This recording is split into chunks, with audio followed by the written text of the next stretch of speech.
गुरुदेव व माँ गायत्री के चरणों में कोटि कोटि वंदन व आप सभी को प्रणाम। कहा जाता है कि ईश्वर द्वारा बनाए इस जगत में 3 घटनाएं बड़ी ही दुर्लभ हैं। पहला, मनुष्य के रूप में जन्म लेना, क्योंकि इसी मानव शरीर से हम भव सागर से पार हो सकते हैं। दूसरा, बंधनों की मुक्ति की प्रबल आकांक्षा। और तीसरा है सच्चे गुरु का संरक्षण। यदि एक समर्थ गुरु का संरक्षण मिल जाए तो व्यक्ति जीवन की हर कठिनाई को पार कर सकता है। सच्चे गुरु के संपर्क में आना और दीक्षा लेने की इच्छा जीवन का सबसे बड़ा आशीर्वाद है। तो सबसे पहले बात करते हैं कि गुरु दीक्षा का अर्थ क्या है। गुरु दीक्षा में गुरु अपने शिष्य के अंदर बीज रूपी मंत्र को स्थापित करते हैं। जब शिष्य इस बीज मंत्र का जप करता है तो गुरु इस बीज को पुष्ट करते हैं। जब गुरु मंत्र का पूरी निष्ठा के साथ जाप किया जाता है तो एक समय बाद वह मंत्र सिद्ध हो जाता है। गुरु दीक्षा में 2 तत्वों का समावेश है, गुरु की गरिमा और शिष्य की पात्रता। स्वामी विवेकानंद, दयानंद सरस्वती, शिवाजी, चंद्रगुप्त आदि ने शिष्य के कर्तव्य निभाए थे। गुरु केवल मार्गदर्शन ही नहीं करते, बल्कि उनकी कृपा से ही शिष्यों को कम समय में अभिष्ट लाभ की सिद्धि हो जाती है। एक सच्चे गुरु का ईश्वर से साक्षात संबंध होता है।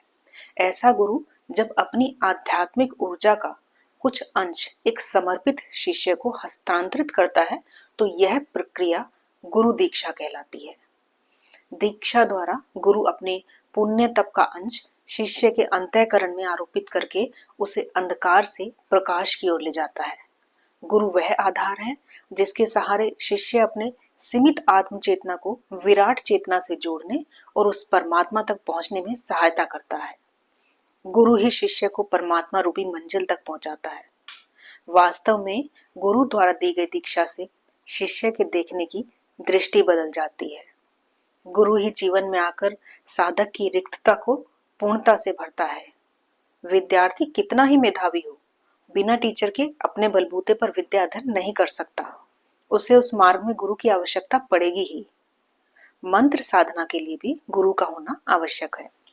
यदि समुद्र में से मोती निकालने हो तो उसके लिए प्रशिक्षण की आवश्यकता होती है। ऐसे ही छलांग नहीं लगाई जाती। सेम ऐसे ही अध्यात्म भी एक समुद्र की तरह है जिसमें मोती रूपी संपदा है। उसके लिए भी हमें मार्गदर्शन की जरूरत पड़ती है। कोई भी मंत्र जाप करते हैं उसका उद्देश्य भगवान को पाना है। जब मंत्र जाप करते हैं तो शरीर में ऊर्जा बनती है। गायत्री मंत्र का जाप करने से कुंडलिनी शक्ति एक्टिव हो जाती है। गायत्री मंत्र में कई शब्दों का संयोजन है। एक एक अक्षर एक यूनिक फ्रीक्वेंसी वाली साउंड वेव है, यानी एक अनूठी आवृत्ति वाली ध्वनि तरंग है। इसलिए जब मंत्रों का लगातार डेली उच्चारण किया जाता है तो पूरे मंत्र में से एक शक्तिशाली वाइब्रेशन होती है।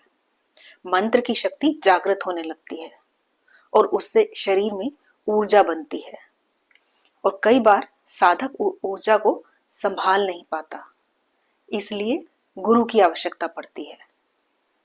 इसे ऐसे समझ लें जैसे पावर हाउस से डायरेक्ट करंट आपके घर आए तो आप सोच सकते हैं कैसा होगा।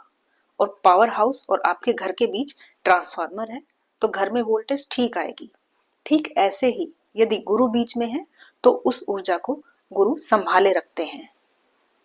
मंत्र जाप से हमारे प्रारब्ध कटते हैं, जिससे कई बार परेशानियां भी सामने आ जाती हैं। लेकिन यदि गुरु हैं तो वे कष्ट भी छोटे रूप में आकर कब कट जाएंगे पता भी नहीं चलेगा, क्योंकि प्रारब्ध तो काटना ही पड़ता है। वास्तव में गुरु आरोग्य देने वाले, भाग्य बदलने वाले और संकटों से निकालने वाले होते हैं। साधना के क्षेत्र में प्रगति गुरु के सहयोग के बिना असंभव है। सद्गुरु का कार्य प्रभु से पहचान करा देना और उसका भक्त बना देना है। गुरु अपने शिष्यों को संकटों के बीच में से निकाल लेते हैं। छत्रपति शिवाजी महाराज के गुरु समर्थ गुरु रामदास का एक जीवन प्रसंग है। उनका एक गुरु भक्त शिष्य एक घर के बाहर, जो एक सुप्रसिद्ध ज्योतिषाचार्य का घर था, जाके भिक्षा मांगने लगा। वे ज्योतिषाचार्य किसी भी व्यक्ति का ललाट देखकर उसका भविष्य बता देते थे। तो उन ज्योतिषाचार्य ने उस शिष्य को कहा कि तुम तो कल का सूर्योदय भी नहीं देख पाओगे। तुम्हारे पूर्व जन्मों के कर्मों के अनुसार कल सूर्योदय से पहले ही यमराज आकर तुम्हें यमलोक ले जाएंगे। जब उस शिष्य ने ये बात अपने गुरु को बताई तो समर्थ गुरु रामदास बोले, रात्रि हो गई है, मेरे पैरों में दर्द है, तुम मेरे पैर दबा दो। और वे लेट गए। तो शिष्य उनके पैर दबाने लगा। काफी समय हो गया, लेकिन समर्थ गुरु रामदास ने शिष्य को विश्राम करने के लिए नहीं कहा। शिष्य भी गुरु भक्त था, वह चरण दबाता रहा। जब सूर्योदय होने वाला था तो यमराज प्रकट हुए, लेकिन शिष्य गुरु की सेवा में था, इसलिए यमराज उस व्यक्ति के प्राण नहीं ले सकते थे। अब चूंकि गुरुदेव ने उठने के लिए नहीं कहा था तो शिष्य भी चरण दबाता रहा और यमराज वापस लौट गए। तो इसका मतलब कि यदि गुरु सिद्ध है, एक सिद्ध पुरुष है, तो वे व्यक्ति के कर्मों को संभाल लेते हैं। उसके प्रारब्ध के बुरे कर्म कब कट जाते हैं पता भी नहीं चलता। अगर गुरु के बताए मार्ग का अनुसरण करते हैं तो जीवन में बहुत से सुखद अनुभव आते हैं, जैसे धन संपदा, मान सम्मान, यश, वैभव। लेकिन यह जब संभव होता है जब हम अपनी जीवन रूपी नाव को गुरुदेव को सौंप देते हैं और गुरुदेव भगवान उस नौका को स्वयं भव सागर से पार लगा देते हैं। लेकिन मूल प्रश्न यह है कि गुरु कौन हो और कैसा हो।